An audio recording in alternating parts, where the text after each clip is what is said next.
Good Blog evening. Talk Radio.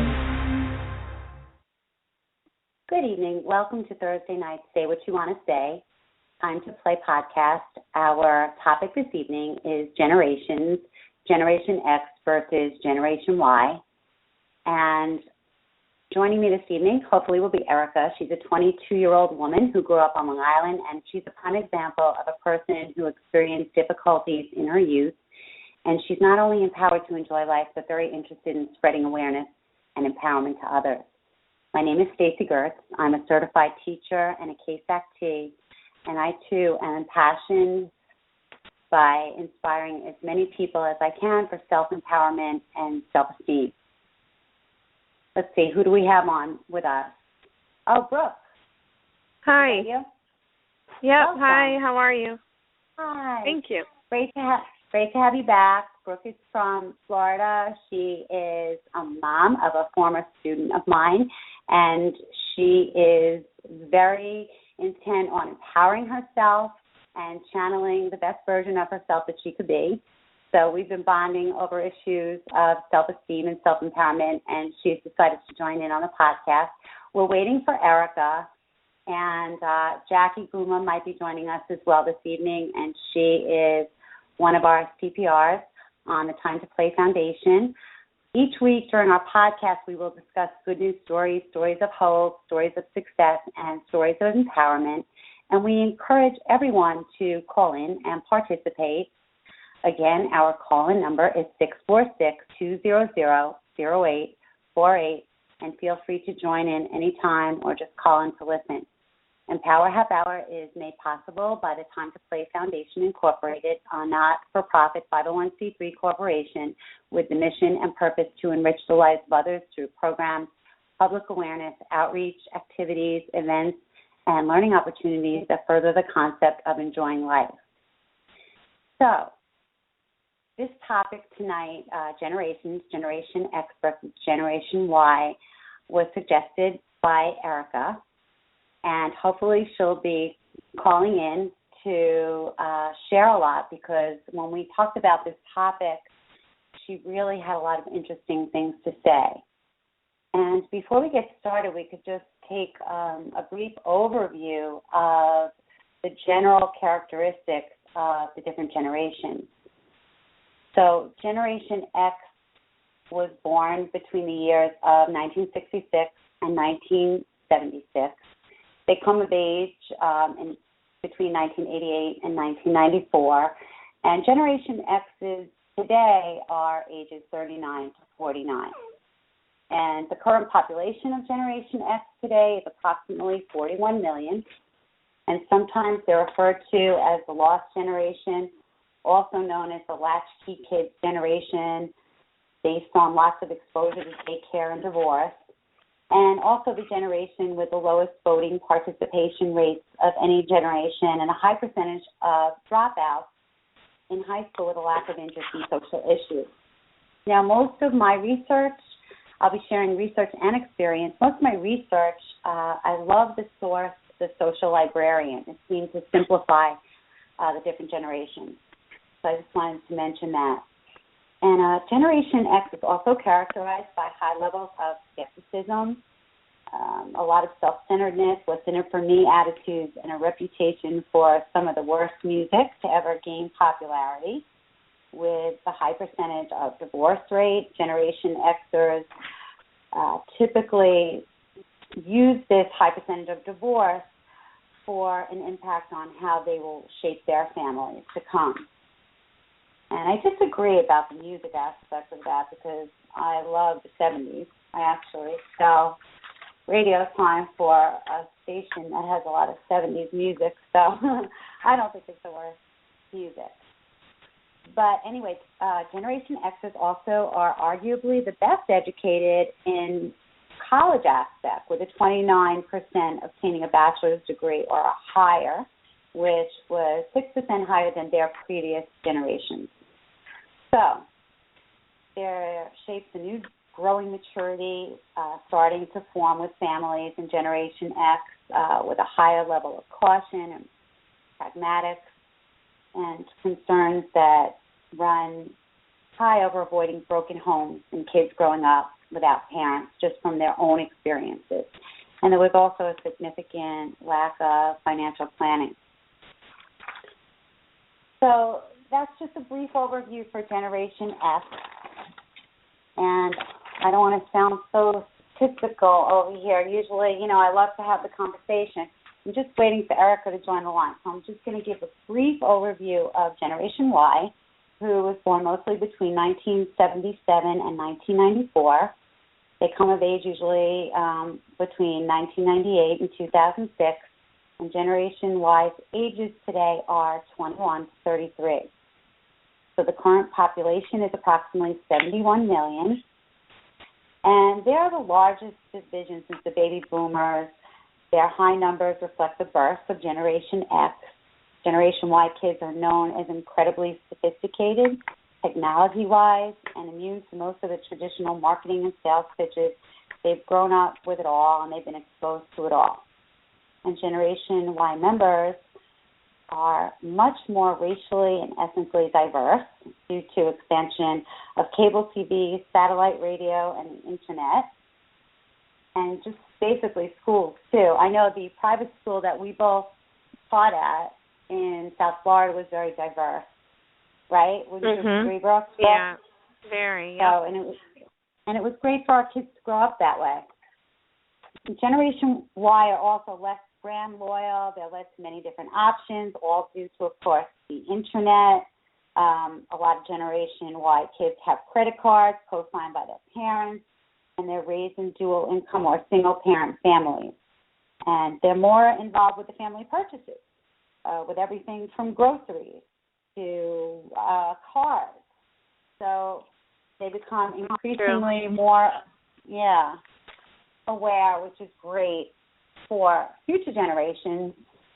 And then now our kids are part of Generation Z, which was born between 95 and the present, coming of age in the years 2013 right now through 2020, ages 11 through 20. Both of our sons fit in that spectrum, right? My son's 16 and Vinny 20, right? Yes.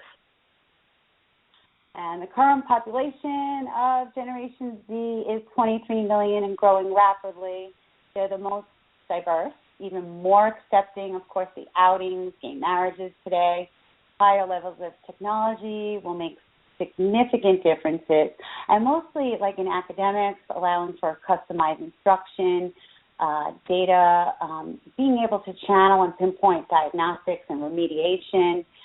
And so they really have an edge on every other generation that way. And they're growing up with highly sophisticated media, and they'll be more Internet savvy, of course, than the generation before them. And I think we now have Erica. Is that you? Yes. Hi. Stacy? Who do we have on the line? Hey. Yeah. Hey, it's Erica. Hey. So I was just giving some brief overviews for Generation X, Y, and Z. And I know that you came up with the topic. And when we started to talk about it, you had some very interesting points of view. So maybe you could share just why you chose the topic. Well, basically, it was a topic that I personally like, seeing how I'm part of Generation Y or the millennials, and a lot of it, people see us as being very narcissistic or lazy. We're more focused on technology and social media for approval, but I wanted to spread more light on the other side of that. Seeing how because Generation Y has had such great opportunities to be so privileged, even though economic-wise we're not as privileged, we have opened so many minds and so many doors for different things. When it comes to socially accepting people for who they are, we've definitely have taken very big leaps and bounds with that. So even though economically and in the capitalistic kind of area, we're not the strongest point right now, we have been making more steps for the human rights and activism in that sense. So I just wanted to shed the more positive side on what the millennials have been doing versus what we've been seen as doing wrong. That's wonderful, and I agree with you. We were just saying how socially we are more accepting in your Generation Y, and that we use, or I had mentioned that outings with gay, marriages, maybe you could talk a little bit more about some other positive humanities that you're describing. Well, like, for example, when it comes to gay marriage or even transgender community and people like that, even in this area of race, Black, Hispanic, immigrants, all of that area, my generation seems to throw all that out the window and is more like, why should we even care about that? In a way, we have all these doors that have been opened up to us to be able to see into everyone else's lives.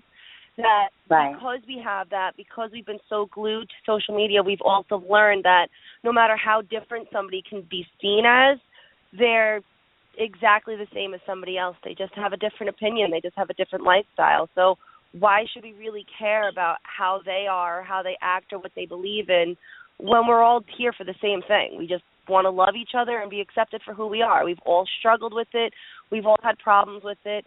There have been people that have ended their lives because of it. That it's time for our generation, and what we've been doing is speaking out against that.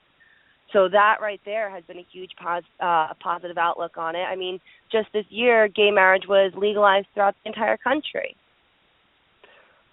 And we continue to make more headway every day.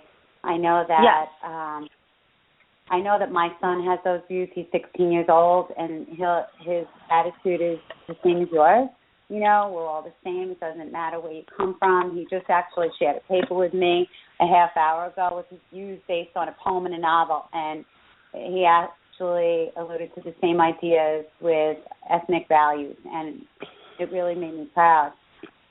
Brooke, how is your son, Vinny, with acceptance, with diversity? We were just saying before how we both taught at American Heritage Private School. A very diverse population.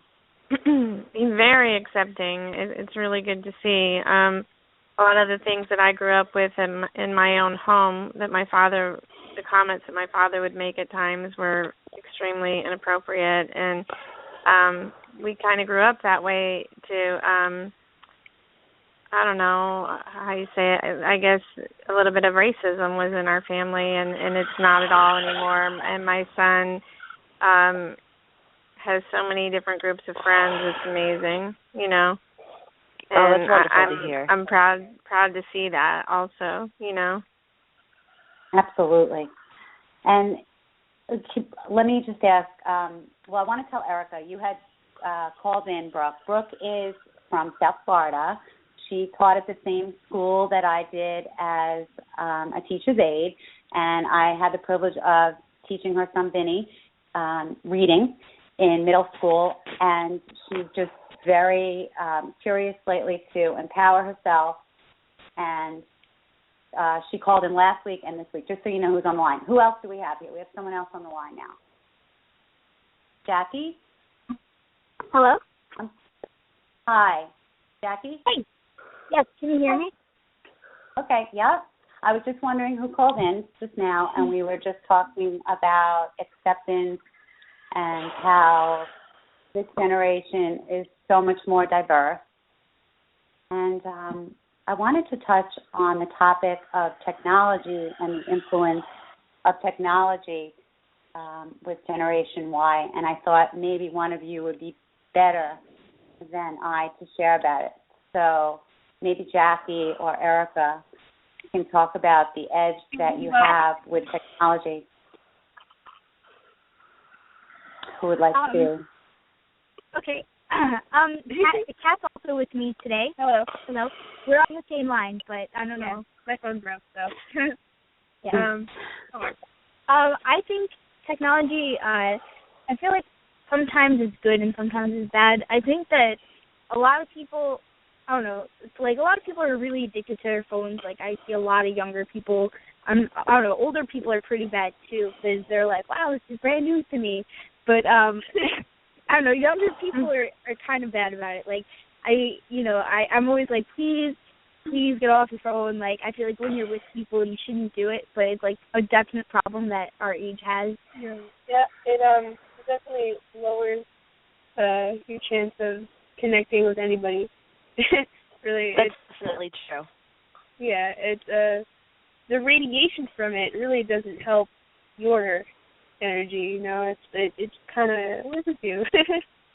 I mean, the good thing though about it at the same time is like because we grew up with it, even though it's very true, we have seen people that have become addicted to it, whether it be selfies or approval through other people or getting upset because you're looking at someone's life and not seeing it for the full depth that it is because we don't have those deep connections. Yeah, exactly. At the same time, if it wasn't for that, we wouldn't also be able to see how normal all these people that we always were like, oh, they're weird or oh, this or oh, that. We wouldn't be able to see that they have feelings too. So it's like as bad as it is, it also has its good perks for us being able to be this tech savvy because we're able to connect or use a translator and be able to talk to somebody else in like Berlin or something.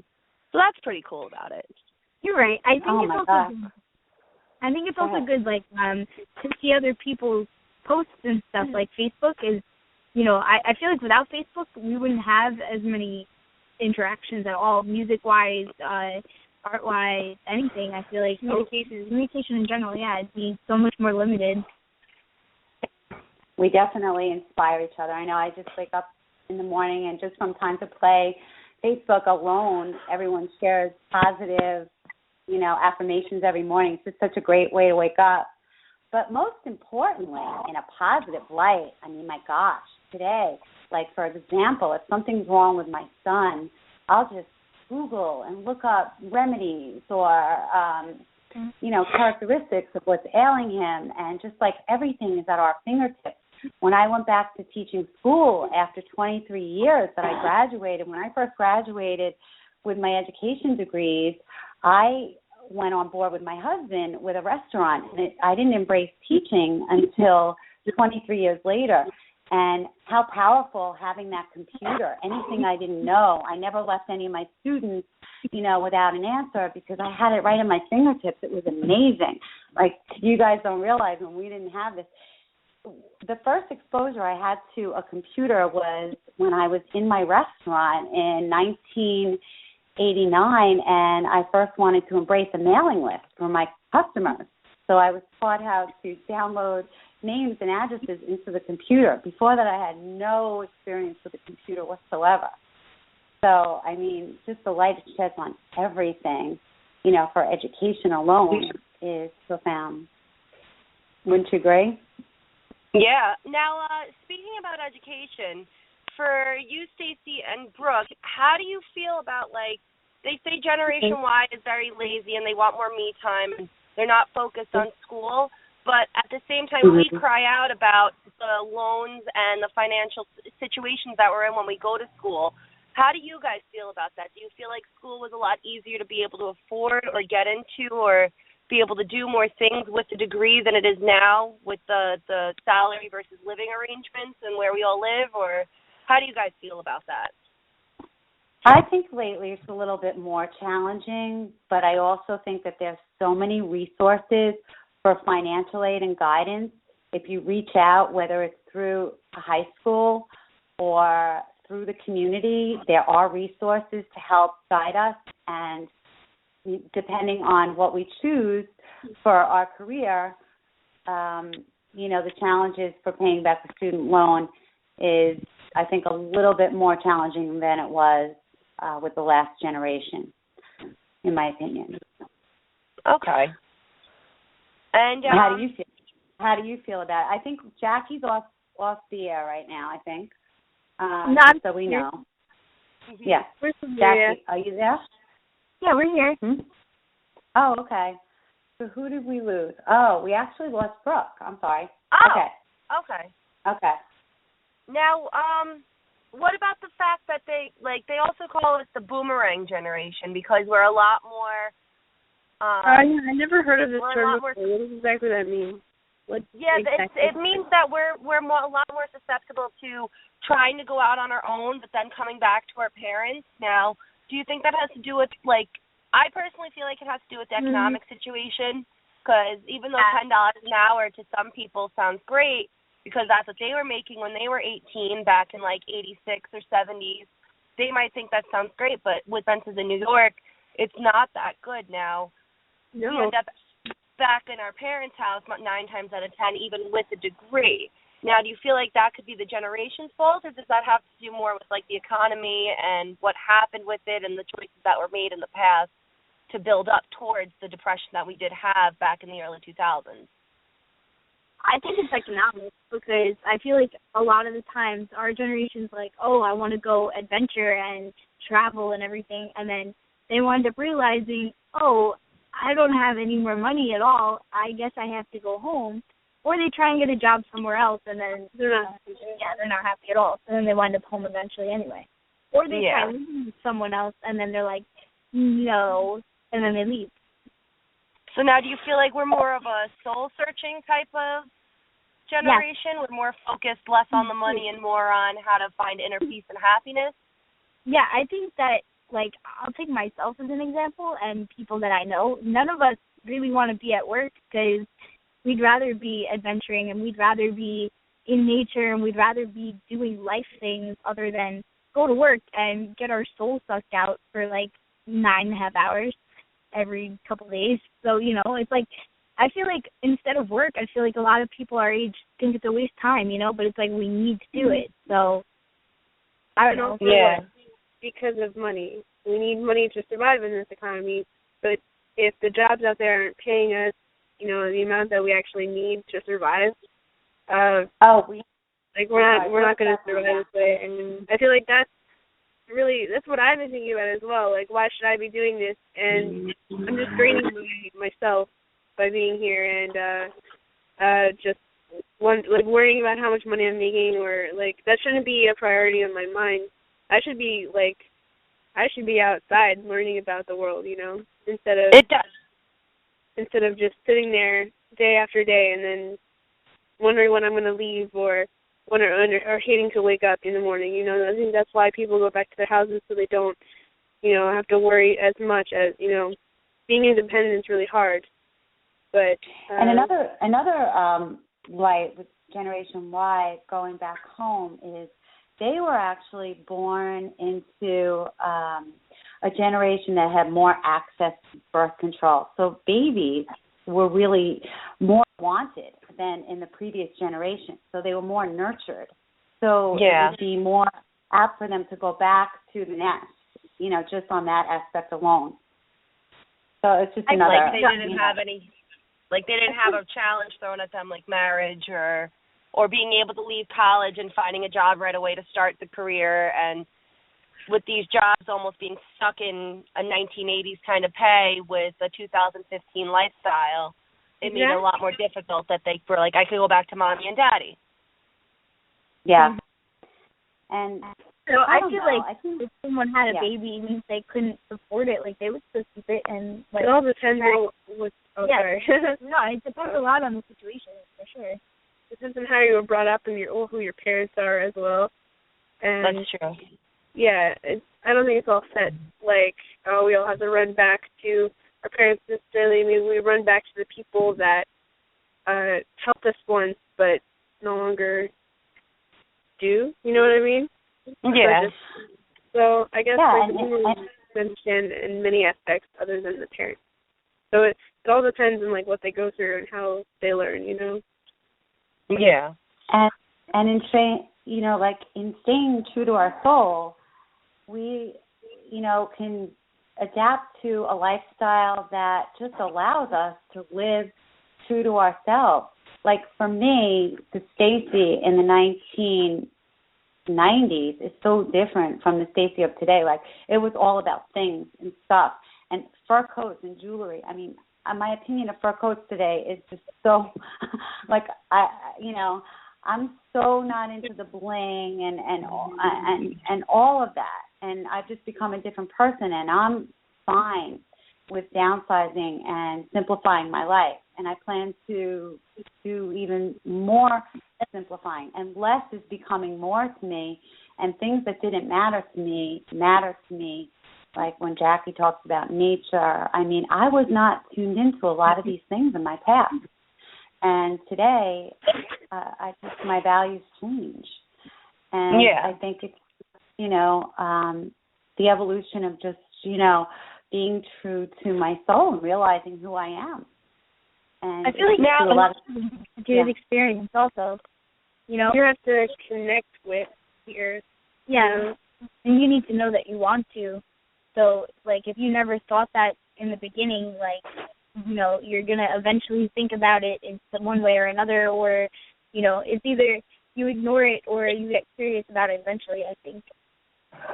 Sure. It's true. It's all about balance, and that's really the message that, we hope to carry, because self-esteem is power, and helping others is power. And money, to a certain degree, is also power. And if we use our power in just positive directions, then it just becomes like a balanced, peaceful life for me. And it's just interesting to hear from your generation that you, and we talked about this last week, getting this insight just at an earlier age. Yeah. Now, to quickly tie back to... Oh, I'm sorry. Go on. No, please. I was going to say, to tie back to, like, say, the technology and, for example, you realizing these things later on in life, and the fact that our generation is realizing them a lot more earlier. And with social media, we're able to see how corrupt the political and police force systems, like pieces of it, how corrupt things had become. And we're a lot more easily access to a lot more things than we would have been because of technology. Do you almost feel as if we're going through, like an American Renaissance, like our own rebirth in the values on humans and thoughts and the way of life, because of how this generation has been brought up and the way they think? Because slowly but surely it seems that a lot of people from the older generations are starting to see the way Generation Y sees. The baby boomers seem to have a little more problems because they have problems adapting. At least that's the generalized assumption of them. But it's almost as if, like, do you think that maybe we're just going through a renaissance and it's almost like we're going through another time to change about how things are seen and viewed on life, and that's what this technology and everything else is almost tying in together with? Can I cut you off really quick? The people at the Renaissance fairs look so happy because they have not a care in the world, and they're living the old days. Yeah, the old days when the rules would have been the same, I think, which is none. But, I mean, obviously they had a few because, like, I feel like they beheaded people and stuff, but, like... I do feel that way. And, I also feel like there's this sixth sense that goes in hand with spirituality and faith. If you have that in your life, I just think that your coping mechanisms are better, and that you can really develop your potential without worrying about tomorrow if you have that sense of faith and intuition and spiritual guidance.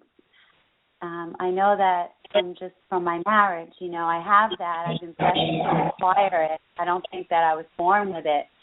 I definitely think that I've acquired it through the friends that I choose and self-development and books that I read. But, I see that, I'm married to someone that is, in my opinion, spiritually bankrupt. So, it's just, there's a lot more stress and tenseness, and I feel bad. I really feel bad. Because when you don't have this faith, it's like I can't even imagine with today's stressors, and not to have outlets to just explore, like you girls talked about last week. Or Brooke, you came back, right? I know we lost you for a second there. Mm-hmm. But what's your opinion in terms of just Renaissance and today and enlightenment? I just got back on, so I'm going to pass. Okay. Well, we're glad to have you if you just want to listen. I just, I thought you might want to share. I think we'll take it up. Me and Kat will. Jackie and Kat. Okay. Okay. All right.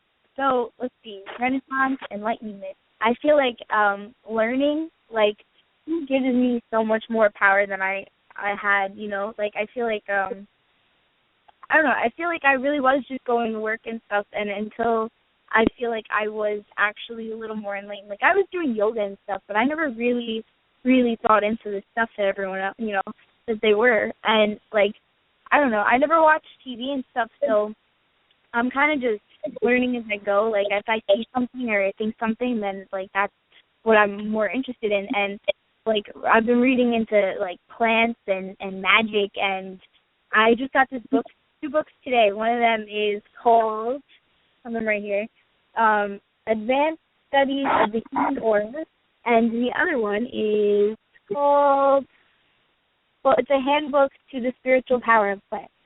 So Kat's going to read the plant one first, because, like, I know a lot about plant stuff, a little bit at least, and I'm going to read this aura book, but it's like, before any type of enlightenment, I never would have thought to read this stuff, and it totally has changed my life, and it just makes you so much less serious and anxiety. You must educate yourself on otherworldly things. Like, no one really talks about, there's magic in plants. Like, what's that about? Like, tell them what you saw the other day. Today? Yeah. The life of plants, actually. Yeah, I like am able. I don't know. I feel like if you look for something, it exists. You can pretty much always see it. So I don't know. I don't know. I was sitting outside today, and I kind of like moved my eyes a weird way, and I was like looking at my flowers, and I don't know. I definitely saw them breathe a few times, So yeah, I've seen plants be outside in the cold shake because of the they're cold. It's kind of like really appreciate life for what it is. Yeah. What we are trying to say. Yeah. Isn't that wild? I mean, when you're open to something, it's just wild how your perspective just clears up. And you're just nurturing your soul. You're just nurturing your soul. By buying these books, you're just nurturing your soul. And to me, that's what life has become about.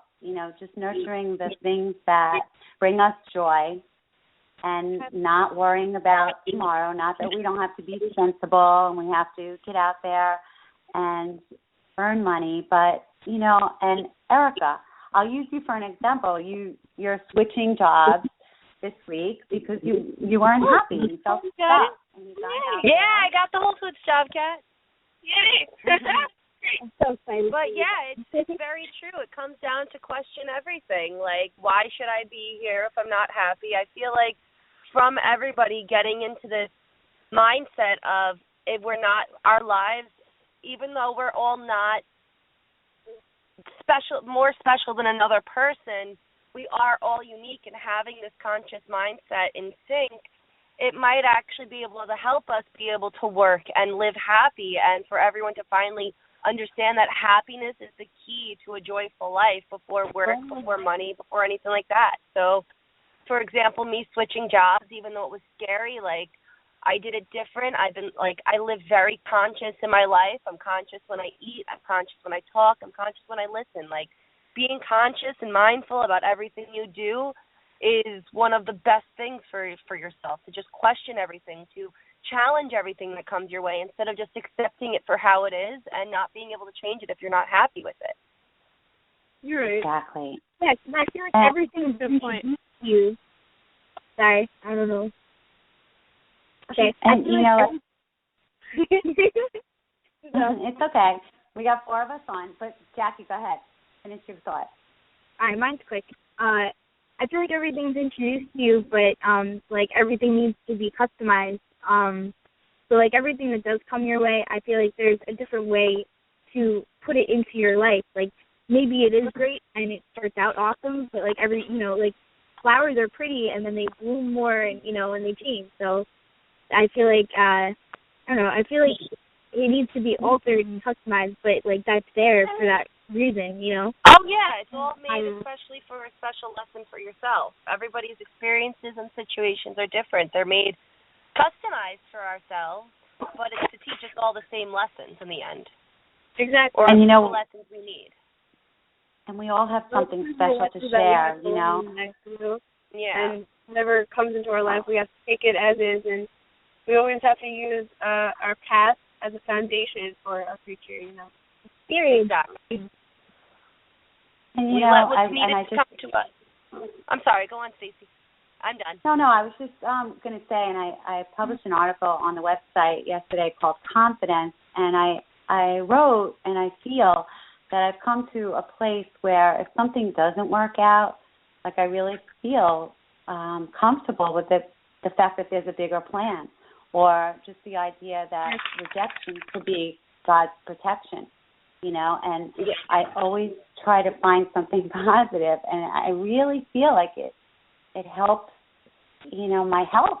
Like I don't get stressed out, and you know, that's why I just try to spread just what works for me all the time, because it's just a really peaceful place to be, you know, just staying true to myself. And, you know, some days, you know, I find a little pit in my stomach. You know, there's challenges where I might not feel aligned that way.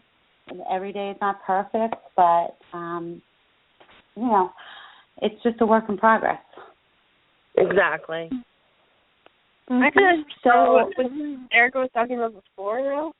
I can understand. Like, I'm really proud of her for switching jobs, because, as I was saying before, I was stuck in a certain job that I don't feel I should do. Yeah, we both are. We all are, you know. And like, I'm really happy that you found the courage to actually like do that, you know, because I struggle with the whole anxiety thing, and like sometimes I feel like I don't have the qualifications to, you know, find something else more like that I would be happy in, or that would make more money to, you know, help myself, you know. So it's really good. You know, the more we put ourselves out there, and the more people we meet, the more opportunities open up to us, and especially like you girls, you know, at your age, it's great to have that awareness, you know, and so many years left now, and so many more people to meet, and so many more adventures to go on. And I know Brooke works in a place where she meets a lot of people, and, you know, just being open and, you know, just getting more in touch with what makes us happy and brings us joy can just put us on a path of peace and, you know, and joy, and then ultimately health as well. Because, you know, when we're in balance, you know, we're definitely healthier. So I know I had spoken. Brooke, did you do any art projects? Oh, you know what? I've worked this week probably 8 days in a row and long hours, so I haven't had time. I've been taking Rosie to the dog park and running, so I haven't been able to do the other thing, but I am going to get on it hopefully tomorrow. Okay. That's still yes. Good. Dog is good. Okay. Thanks for asking. So, okay, I know that Erica had a wonderful idea, and we ended last week maybe just with one thing that we're grateful for, because I know that it's past the half hour, but I really appreciate everybody calling in and sharing, and maybe we could end on that positive note of something that we're grateful for. And I'm going to say my son's safety with football, because there's so many issues with football right now in high school, and I'm always grateful for his safety with the sport. And I also have a vacation coming up this week, so I'm very grateful for that as well. Yay! Erica, what are you grateful for? Well, I was actually thinking about this today because I am a glutton when it comes to food, and I was just sitting there, and I was just like, I'm just happy that I have food. Like, even if it's something I'm not really into or I have a full tummy every night, and I really can't complain. Beautiful. It's good. I actually have food waiting for you right now. What are you grateful for, Kat? Oh, what am I grateful for? I am grateful for, well, actually, I just moved into a new apartment, so I'm pretty grateful for that, and my boyfriend just moved in, so we're pretty happy. I'm happy that I have a roof over my head, even though it's not really all, you know, it's temporary, but still, I'm happy it's there. New part of the journey, right? And Brooke? Definitely. Grateful for working a lot of hours the past week and being able to take Rosie to the dog park and run. Ah. And Jackie, did you say?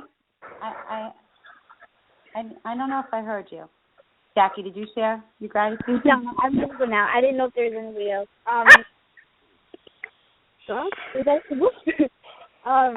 I'm grateful for all the learning I've done in the past few months. I feel like my eyes are definitely open in a different direction, and I definitely see everything differently than I did. Like, I think it was always all there, but it's never, like, really, that's why they call it awakened, you know, because it's like I never really looked into it as much, and I didn't learn as much, and I'm really thankful that I have been doing that, because it's really great to teach yourself. That's awesome. Very good. Well, I want to thank right, everybody for calling in tonight. Next week, I will not be here because, like I said, I have vacation, so I hope you girls call in. Brooke, you're always welcome to join Thursday nights at 8:30. You know, say what you want to say. We have listed here as a topic. I don't know if it's bona fide and certified. We have to, you know, continue to talk. But I have suicide prevention and the coping mechanisms on my list for next week, but we'll definitely check with Doreen. And everybody have a happy week and shine on tonight. Thank you. Good night. Over and out. Bye. Bye. Bye.